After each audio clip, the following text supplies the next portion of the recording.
来跟各位分享美耐板怎么贴。准备的材料有美耐板、杯啊，还有强力胶。这个杯啊，上面有一尺一尺的哦，记得哦，不要拿到平的。面材上胶，底材还要上胶。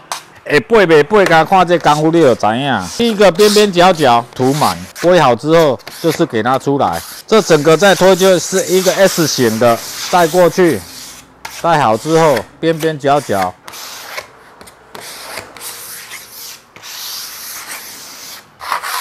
后面整理好的时候，我们就可以来抹强力胶了。一样，底材也是先抹边边，这个边边角角啦，没有抹到胶的话，它粘着度不好，以后就会从那边开始撬开的。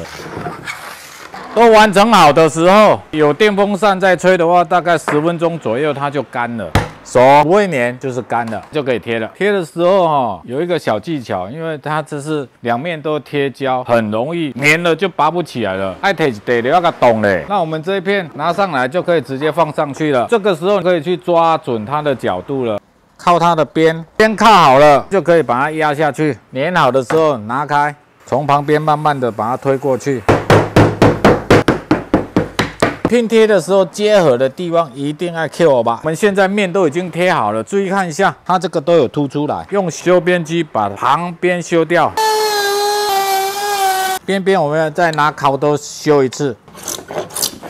最后一步拿砂纸抹一抹。如果这个边边角角没有抹的话很容易被割到。 你看哦，这个有磨过，差很多哦。要不然这个美耐板真的很利。我们现在工作桌已经改造完成，装修找珊珊。我们下次见，拜拜。